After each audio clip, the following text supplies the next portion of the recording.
एवं धर्म प्रेमी बंधुओं,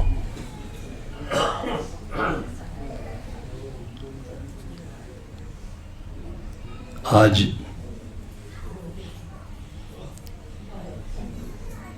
जिन महान देवता के पावन स्मृति में हम लोग यहाँ पर बैठे हैं, ये हमारे काठमांडू नेपाल परिक्षेत्र में पशुपतिनाथ के उस भगवान से कुछ भी कम नहीं है जिनकी प्रतिदिन हम लोग आराधना करने जाते हैं।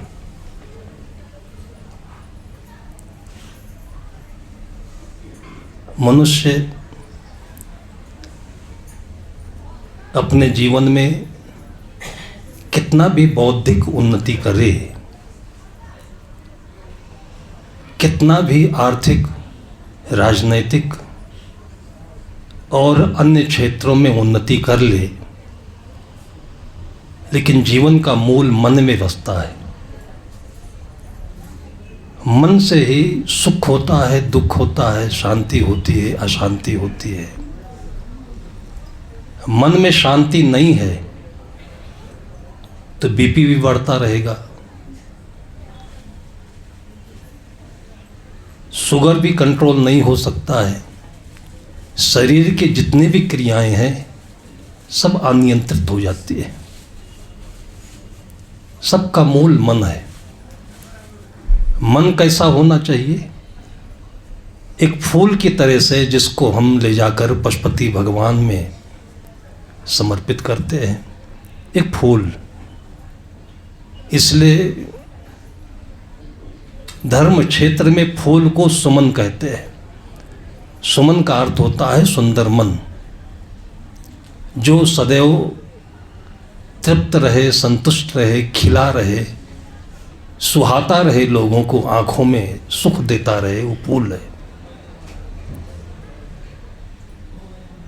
फूल के आसपास में कोई सोने की अंगूठी नहीं है, हीरे का हार नहीं है, उसके नाम कोई रजिस्ट्री नहीं है, उसने कोई डिग्री भी नहीं ली है। फूल की पूजा भी कोई शायद नहीं करता होगा, लेकिन फूल अपने आप में कितना खुश है, कितना प्रसन्न है, तभी पूरी दुनिया का वो सुमन है। कुछ ना हो करके भी जो जीवन में खुश रहे वो फूल है। और उसी का उदाहरण यहाँ पर जिनकी पुण्य स्मृति में हम लोग बैठे हैं, सद्गुरु श्री संत शरण साहेब, जो आज से 15-20 वर्ष पहले इस प्रांगण में आए होंगे। उसमें कुछ नहीं था। यहाँ चारों तरफ या फूल खिले होते थे या सब्जियां लगी होती थी, मकई होती थी। बीच में एक पुराने पद्धति से बना हुआ एक मकान था और उसी में वो मिलते थे। इतनी खुशी मिलती थी, इतनी खुशी देते थे वो। वही चीज आज तक हम लोगों के अंतर्मन को सुखद बनाए हुए है, इसलिए उनकी याद हम करते हैं। उनके पूरे जीवन की जो उपलब्धि है वो मन की खुशी है, तृप्ति है, प्रसन्नता है और उसका व्यवहार त्याग है। मैंने उनको देखा, जिस कुर्सी पर नीचे धूप में बैठते थे, कुर्सी की वैसे 4 टांगे होती हैं, 4 पाए होते हैं, उसमें से एक टांग टूटी हुई थी। कितनों बार मैंने उनसे निवेदन किया, आग्रह किया कि साहब ये कुर्सी तो ठीक से बना ले, हम लोग उसको भी नहीं बनाने देते थे।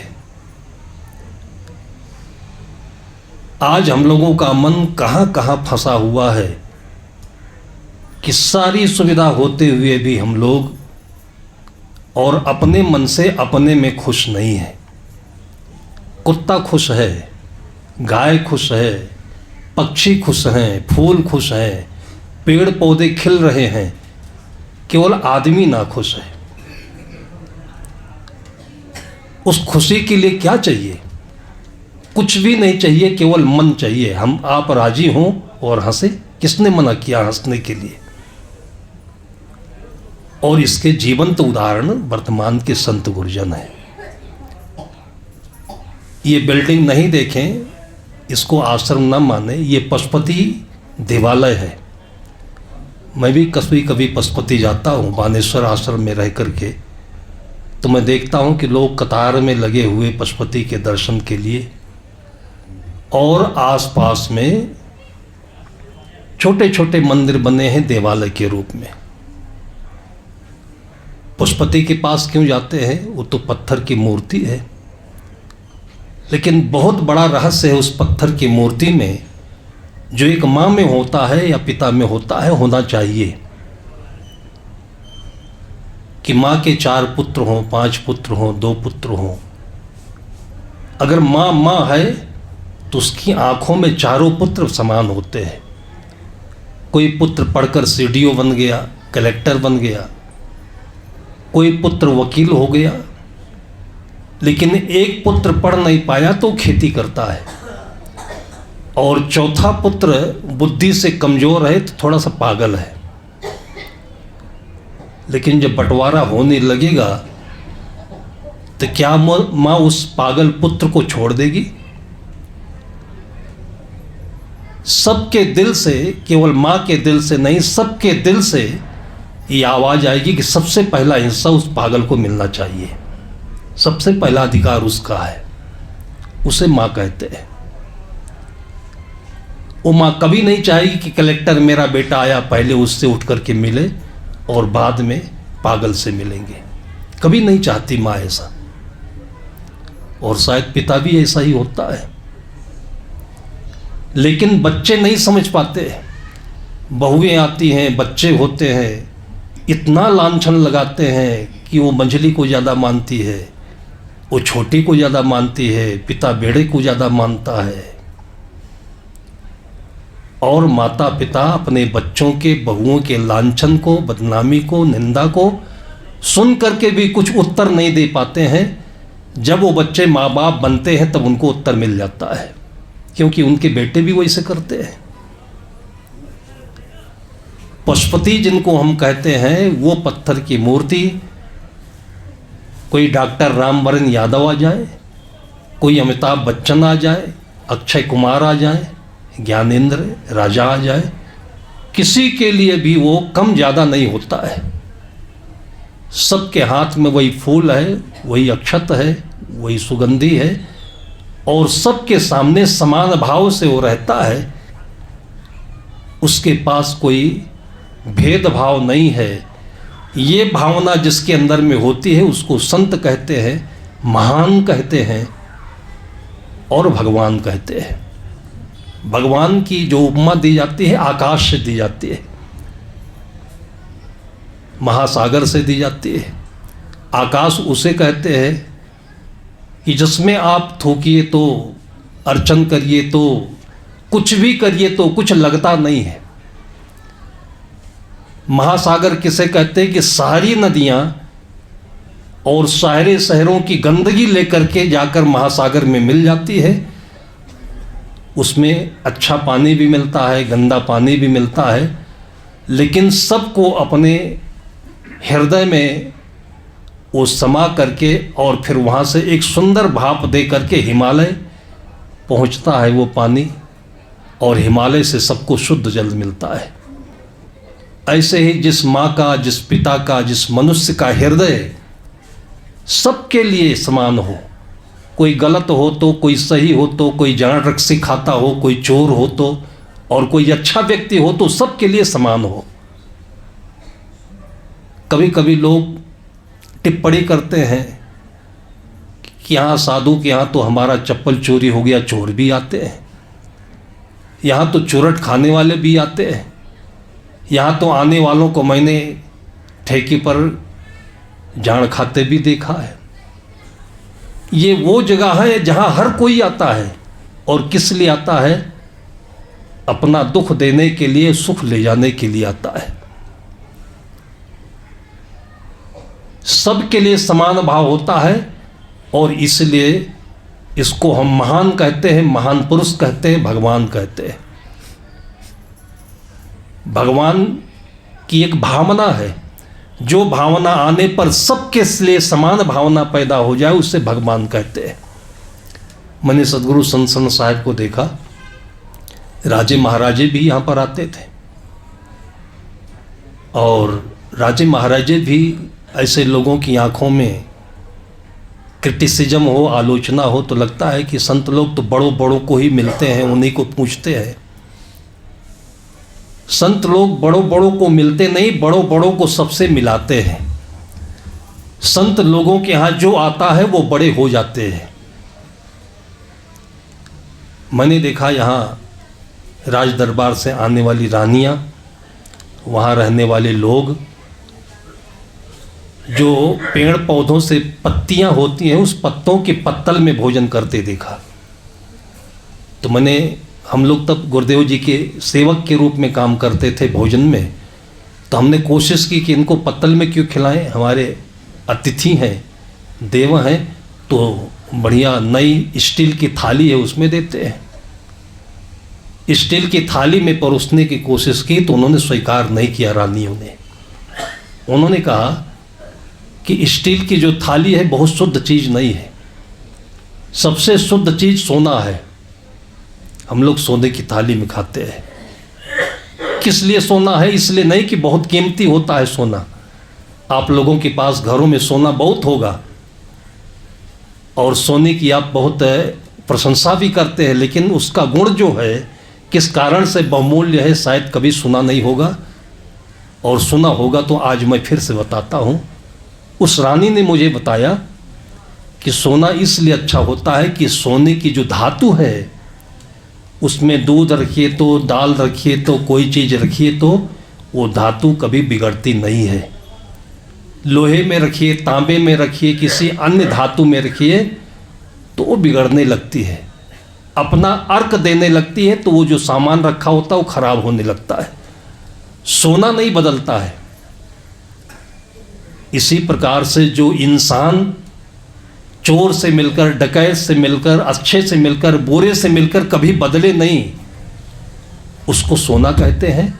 और ये सोना उन रानियों के दिल में बसता है। केवल सोने के बर्तन में खाने वाला रानी नहीं होता है, जो सोने जैसा अपना दिल रखता है कि कोई गलत से गलत व्यक्ति मिले उसके लिए भी वही प्रेम होना चाहिए, वही दिल होना चाहिए। ये सदगुरु संत साहब में मैंने देखा।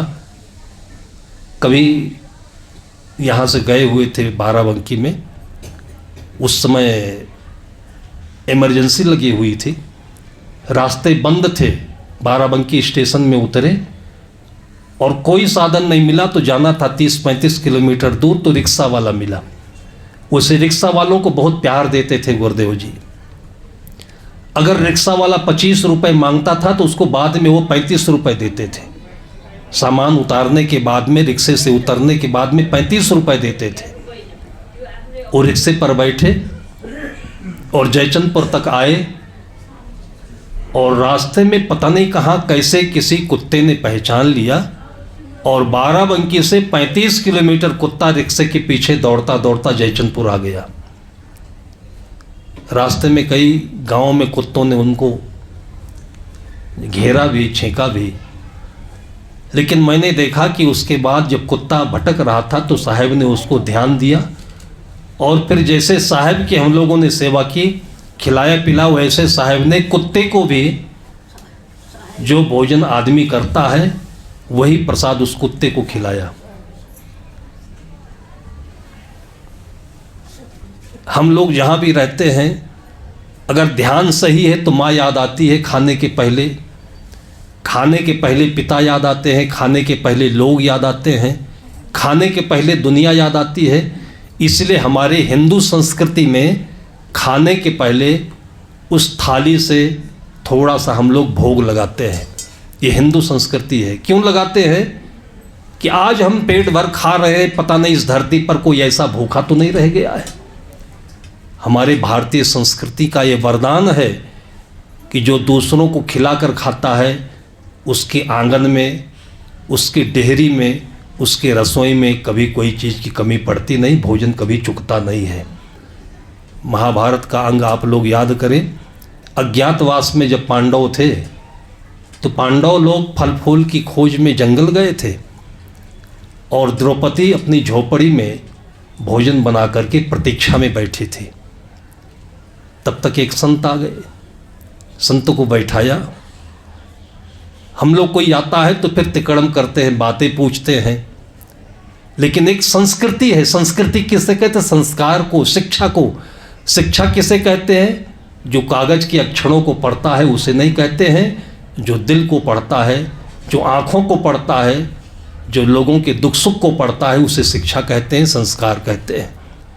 वो बैठे महात्मा जी और कुछ उससे पूछे, तब तक द्रौपदी ने उनकी आँखों को पढ़ लिया और लगा कि ये तो बहुत दिन से भूखे हैं, इनसे बात करना बेईमानी है। तुरंत उन्होंने प्रस्ताव रख दिया कि भगवान रसोई में भोजन तैयार है, चलिए भोजन कर लीजिए आप। सचमुच में वो कई दिन से भूखे थे और गए, रसोई में बैठ गए, भोजन किया। भूखे बहुत थे तो 2-3 खुराक भोजन कर गए। जब पेट थोड़ा भरा तब उनको याद आया, बुद्धि आई, तब वो कहने लगे कि बेटी ये तो जंगल है, कोई राज दरबार तो है नहीं। तुमने जो भोजन बनाया था, जिनके लिए बनाया था, अब तो भूखे रहेंगे, भोजन कम पड़ जाएगा। ये महात्मा जी की वेदना सुनते ही सामान्य व्यक्ति होता तो उसका अपना दुख दर्द याद हो जाता है, लेकिन द्रौपदी को अपने जीवन की सार्थकता याद आई। उन्होंने कहा, द्रौपदी ने कहा कि भगवान आपके खाने से कभी भोजन नहीं कम पड़ता है। आज मैं अपने को कृत्य समझ रही हूँ कि मेरे हाथों से परोसा हुआ भोजन आपके लिए काम आया है। और इतना खुश हुए, उसी समय वरदान दिया उन्होंने कि बेटी खुश रहो, जब तक तुम भोजन नहीं करोगी तब तक तुम्हारे भोजन में, तुम्हारी रसोई में कभी भोजन कम नहीं पड़ेगा। और ये हजारों वर्ष प्राचीन परंपरा आज हर एक हिंदू परिवार में बेटी बनाए, बहू बनाए, कोई बनाए, लेकिन पहले सबको खिलाती है तब खाती है। इसलिए सारी दुनिया में मंदी आई होगी, हमने देखा हिंदुस्तान में मंदी नहीं आई। उस मंदी के ज़माने में भी लोगों के घरों में सोने के गहने और चांदी के गहने निकले हैं। नोटबंदी हुई है, लेकिन नोट कभी लोगों के घरों में ख़त्म नहीं हुए हैं। कितने लोगों ने नोटबंदी होने के 2-2, 3-3 साल बाद हमें 5-5 हज़ार, 2-2 हज़ार के नोटों को दिया है। ये वरदान है। आज उनकी प्रतिष्ठा में जहाँ हम बैठे हुए हैं, ये उसी वरदान का प्रतिफल है। और इसीलिए हम देखते हैं यहाँ पर, हम जब चढ़ते हैं या जीना से ऊपर, तो बगल बगल जीना के कमरे बने हुए हैं। इन कमरों में कहीं गीता बजाई हुई, कहीं सुमति दीदी बैठी हैं, कहीं शैला दीदी बैठी हैं। मैं देखता हूँ कि पशुपतिनाथ के छोटे छोटे मंदिर हैं जिनमें हम देवियों के दर्शन करते हैं। इतने मक्ख होकर, इतने ध्यान मूर्त होकर के बैठे, इनकी इतनी सेवा होती है कि आज 90 साल 95 साल की उम्र में भी इनके चेहरे पर कोई दर्द नहीं है, कोई दुख नहीं है। ये पशुपतिनाथ का मंदिर, जिसके महान देवता सदगुरु संत साहेब, इनका वरदान सबके घर आंगन में हमेशा बिखरता रहे, सबको सुख देता रहे। इसी शुभकामना के साथ में उनको हम कोटि कोटि अपने हृदय से श्रद्धांजलि समर्पित करते हुए अपनी वाणी को समाप्त करता हूँ। आप लोगों को बहुत बहुत धन्यवाद देता हूँ। श्री सद्गुरुदेव को जय, सद्गुरुदेव को जय, सद्गुरुदेव को जय। विगत लगभग 1 हफ्ते पहले से साहिब जी का यहाँ आए थे। साहिब जी यहाँ, साहिब जी का पदार्पण हुआ था। तो हर साल साहिब जी का ये दर्शन, सत्संग, ये सब मिलता है। तो ये अमूल्य साहिब जी की एक एक वाणी मंत्र समान है। तो साहिब जी को कोटि साहेब बंदगी, साहेब बंदगी, साहेब बंदगी। अब हमारे बीच में अब साहिब जी बाट हीराकण्ठी लाउने कार्यक्रम पनि छ। ती जिज्ञासु, ती रुमुख छु। 7 वर्षदेखि, कोही 8 वर्षदेखि साहिब जी को साथमा बसेर कोही सानै बेलादेखि यो साहेबजीको सानिध्यमा बसेर साहेबले सिकेका कुरालाई ग्रहण गरेर र आफ्नो मनलाई राम्रो गर्नको लागि सानिध्यमा बसेर जति जति काम गर्नुभयो